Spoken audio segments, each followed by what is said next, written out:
പിന്നെയും ഒരു കൺഫ്യൂഷനായി. പിന്നെ ഞാൻ സെപ്റ്റംബറിൽ ഇവിടെ ഈ റൂമിൽ ഒരിടത്ത് ഒരു കോൺഗ്രിഗേഷന്റെ ഈ വിസിറ്റേഴ്സ് റൂമിൽ കിടന്നു ഒരു മാസം. അതായത് തണുപ്പ് തുടങ്ങി. ഇവിടെ ഒക്ടോബർ ആയപ്പോൾ അവിടെ ഒരു സാധാരണ പോലും ഇല്ലാതെ അവിടെ കിടന്നു ഒരു മാസം.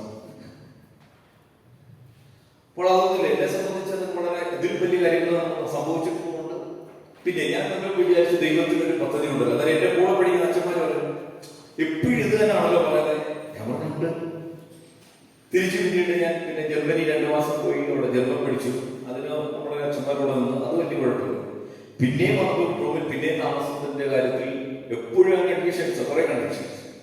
അവസാനം ഈ മാർച്ച് മാസത്തിൽ എല്ലാ കഷ്ടപ്പാടിന്റെ അവസാനം എന്താണ് ഒരു ദൈവ പദ്ധതി ഉണ്ടെന്ന് പറഞ്ഞതുപോലെ ഞങ്ങളുടെ കോൺഗ്രിഗേഷൻ ഈ മാർച്ച് മാസത്തിൽ റോമിൽ ഒരു ഹൗസ് കിട്ടി. ഹല്ലേലൂയ, യേശുവേ നന്ദി, യേശുവേ മഹത്വം, യേശുവേ ആരാധന. ഇപ്പോൾ ഞങ്ങളുടെ കോട്ടൂർ സന്യാസമൂഹത്തിലെ 3 അച്ഛന്മാര് ഞങ്ങൾ ഒരുമിച്ച് താമസിക്കുന്നു, ഒരുമിച്ച് പ്രാർത്ഥിക്കുന്നു, ഒരുമിച്ച് ഭക്ഷണം ഉണ്ടാക്കുന്നു. ഒരുമിച്ച് ഭക്ഷണം ഉണ്ടാക്കുന്ന പിന്നെ ഈ പാത്രം മുഴുവൻ കഴിവുക.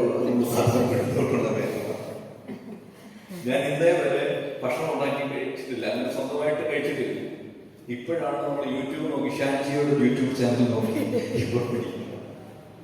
അങ്ങനെ കഴിഞ്ഞ ദിവസം ഞാൻ മീൻകറി വെച്ചു, മോര് വെച്ചു, ഓരോരുണ്ടാക്കി.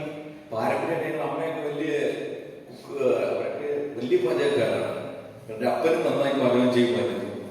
ചേട്ടന്മാർ ഞങ്ങളുടെ വീട്ടിൽ ഞാൻ മാത്രമേ പാചകത്തിൽ തൊടാത്തതാണ്. ഇതൊരു റൂമിൽ വന്ന് എന്ത് കിട്ടിയെന്ന് വെച്ചാൽ ലൈസൻസ് എടുത്തോ ഡോക്ടറേറ്റ് പറയുന്നതല്ല. എന്നെ സംബന്ധിച്ച് കുറച്ച് കറി വെക്കാൻ പഠിച്ചു, കുറച്ച് ഭക്ഷണം ഉണ്ടാക്കി ഇതിന് ഫോട്ടോ ഒക്കെ ഞാൻ വീട്ടിലോട്ട് അയച്ചു കൊടുത്ത് അമ്മ നോക്കൂ അമ്മ ഉണ്ടാക്കാനൊക്കെ നല്ലതാന്ന് ഞാൻ പറഞ്ഞിട്ടുണ്ട്. ഫോട്ടോ ആയിട്ട് വിഷയമില്ല. അപ്പൊ അതുകൊണ്ട് ജീവിതത്തിൽ നമ്മൾ എന്തെല്ലാം ഈ ബുദ്ധിമുട്ടുകളിലൂടെ ഇങ്ങനെ വരുമ്പോൾ അവസാനം ഉണ്ട്. ഹല്ലേലൂയ. ഇപ്പോ ഞങ്ങൾക്ക് സ്വന്തമായിട്ട് ഒരു ചാപ്പലുണ്ട്, സ്വന്തമായിട്ട് മുറിയുണ്ട്, ഒരു വിഷയമില്ല. നമ്മുടെ പേര് എഴുതിയോടെ വന്നു. കഴിഞ്ഞ 8 മാസം നമ്മൾ അങ്ങനെ നടന്നിട്ടുണ്ടെങ്കിൽ അപ്പോഴും ഇതിനെക്കുറിച്ചൊരു ധാരണയില്ലായിരുന്നു. ഇത് ഫെബ്രുവരി അവസാനമാണ്. ഞങ്ങളുടെ ഒരു അച്ഛൻ നിന്ന പള്ളിയോടനുബന്ധിച്ചുള്ള ഒരു ചാപ്പലാണ്. ചാപ്പലിൽ ഒരു 3 അച്ഛന്മാർ താമസിക്കുന്ന മുറിയും അടുക്കളയും ഒരു ചാപ്പലുണ്ട്. നിങ്ങൾക്കൊക്കെ ഇനി എപ്പോഴും വേണമെങ്കിലും വന്ന് പ്രാർത്ഥിക്കുകയോ ആരാധനയ്ക്കൊക്കെ വരികയോ ഒക്കെ. ഇപ്പൊ നമ്മൾ ഇറ്റാലിയൻ ഭാഷയിലുള്ള ആരാധന തുടങ്ങിയിട്ടുണ്ട്. എല്ലാ വ്യാഴാഴ്ചയും കുറെ മനുഷ്യർ അവിടെ വരുന്നുണ്ട്, പ്രാർത്ഥിക്കാൻ വരുന്നുണ്ട്. അപ്പോൾ പ്രിയപ്പെട്ടവരെ, ഇപ്പോൾ ജീവിതത്തിൽ ഒരു നിമിഷം കൂടി നമ്മൾ ഈ ഭൂമിയിൽ ഉണ്ടെങ്കിൽ God has a plan for us.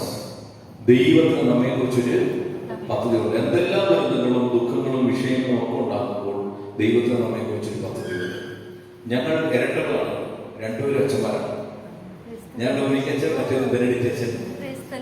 അച്ഛൻ ഇപ്പോൾ അച്ഛൻ ബെൽജിയത്തിൽ യുഎയിൽ പഠനം കഴിഞ്ഞിട്ട് അച്ഛൻ നാട്ടിൽ 2019 നാട്ടിൽ തിരിച്ചു വന്നു. അച്ഛനോട് നമ്മുടെ മലങ്കര സഭയുടെ ഇവാഞ്ചലിസ്റ്റ് ഡിപ്പാർട്ട്മെന്റ് സെക്രട്ടറി ആയിട്ട് ഇരിക്കുന്നു. ഞാൻ 4 മക്കളാണ്, 2 അച്ഛന്മാരാണ്. അപ്പോൾ പ്രിയപ്പെട്ടവരെ, ആ സമയത്ത് ഇടയ്ക്ക് വെച്ച് ഞങ്ങൾ ഒരുമിച്ചാണ് ആസ്വദിച്ചിരുന്നെങ്കിൽ ഇടക്കാലത്ത് വെച്ച് വീട്ടിലൊന്നും ഞാൻ പോയിട്ട് തിരിച്ചു വന്ന ഒരാളാണ്. കാരണം വീട്ടിൽ കൃത്യസമയത്ത് ഭക്ഷണമില്ല,